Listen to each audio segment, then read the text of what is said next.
dari Fakultas Ilmu Kesehatan, Prodi S1 Keperawatan Universitas Muhammadiyah Lamongan. Di sini saya akan memberikan sedikit penyuluhan mengenai penyakit HIV/AIDS untuk memenuhi tugas semester pendek mata kuliah Ilmu Dasar Keperawatan 2. Jadi sebenarnya apa sih itu HIV/AIDS? Bagaimana pencegahannya? Apa tanda dan gejalanya? Bagaimana cara kita menghindari virus tersebut? Nah, berikut penjelasannya. Jadi sebenarnya HIV itu apa sih? HIV itu merupakan singkatan dari Human Immunodeficiency Virus. Jadi virus ini bisa menyebabkan menurunnya sistem kekebalan tubuh pada manusia atau biasa disebut imun. Jadi selanjutnya adalah AIDS. AIDS itu apa sih? Acquired Immunodeficiency Syndrome. Gejalanya sama seperti HIV. Dia menyebabkan atau memunculkan beberapa gejala yang bisa menyebabkan menurunnya imun atau daya tahan tubuh manusia menjadi semakin menurun.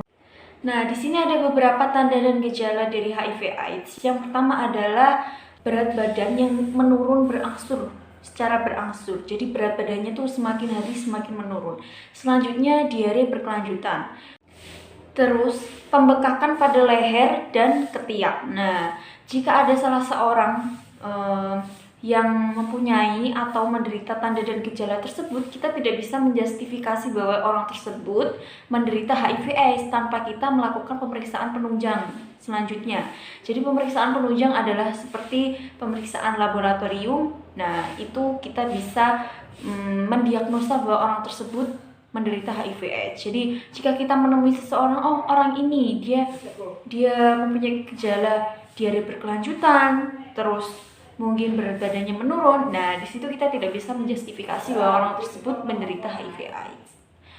Setelah kita mengetahui tanda dan gejala, bagaimana penularan HIV/AIDS tersebut. Jadi kita tuh tidak bisa mengetahui bahwa orang yang menderita HIV/AIDS itu bisa dipastikan dia itu HIV/AIDS tanpa melakukan pemeriksaan penunjang atau pemeriksaan laboratorium. Jadi penularan HIV/AIDS itu tidak melalui sentuhan tangan ataupun sentuhan benda yang sudah disentuh oleh penderita HIV/AIDS.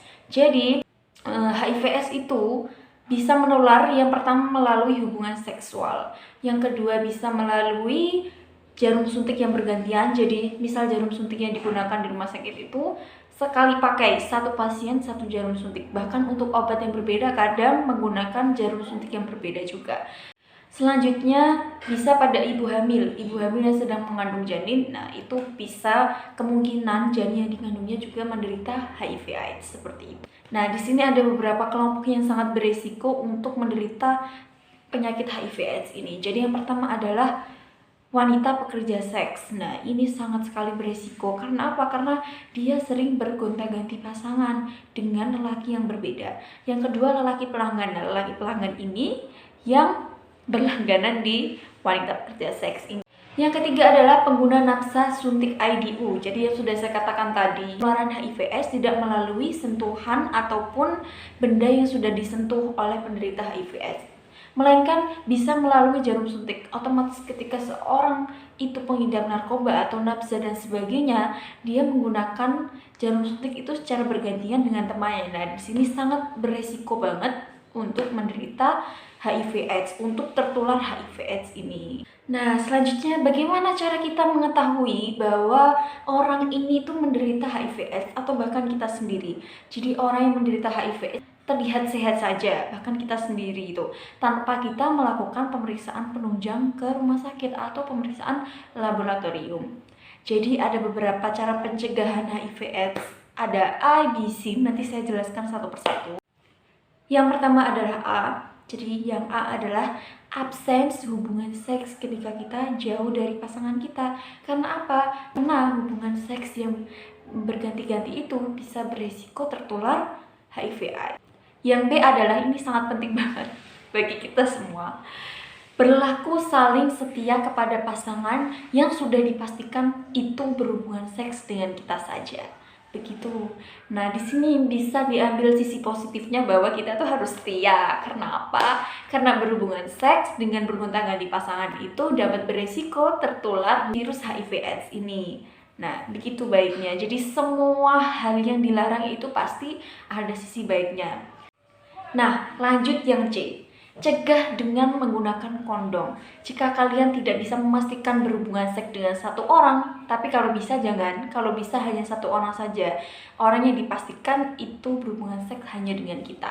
Nah, kalau bisa cegah dengan menggunakan kondom ini agar lebih aman, agar tidak tertular virus HIV/AIDS ini. Selanjutnya, saya akan menjelaskan mengenai cara hidup sehat, hidup positif bagi penderita HIV/AIDS. Yang pertama, istirahat yang cukup, karena penderita HIV/AIDS itu mengalami menurunnya sistem kekebalan pada tubuhnya. Dan yang kedua adalah memenuhi asupan nutrisi dan mengkonsumsi obat yang sudah dianjurkan oleh dokter seperti obat Netrofil. Dan saya di sini tidak menjelaskan secara signifikan mengenai obat tersebut. Terus yang terakhir adalah hindari stres. Nah, di sini tuh paling penting banget, ini stres adalah bisa menyebabkan kondisi tubuh kita tuh semakin menurun, imun kita tuh semakin menurun, sistem kekebalan tubuh dalam diri kita tuh semakin menurun. Nah, ini wajib banget menghindari stres, mengkonsumsi asupan nutrisi sesuai dengan kebutuhan tubuh kita, terus istirahat yang cukup. Yang ini yang terakhir adalah penting bagi kita semua apabila di lingkungan kita ada yang menderita HIV/AIDS. Jadi kita tidak boleh mengucilkan. Jadi ada istilah bahwa jauhi penyakitnya, bukan orangnya. Jadi kita harus memberikan dukungan secara penuh kepada penderita HIV/AIDS. Karena apa?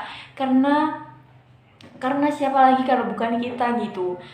Terus yang kedua, berikan dukungan kepada mereka.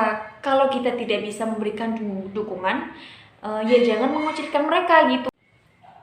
Karena nggak baik juga membuat mereka tuh insecure, merasa dirinya tuh sudah tidak ada harganya lagi kayak gitu. Jadi mulai sekarang cegah HIV/AIDS, hindari HIV/AIDS. Ingat, jauhi penyakitnya, bukan orangnya. Ini paling. Terima kasih, semoga yang saya sampaikan bisa bermanfaat bagi kita semua. Mohon maaf apabila video ini kurang enak didengar atau mungkin penjelasannya kurang enak. Saya mohon maaf. Assalamualaikum warahmatullahi wabarakatuh.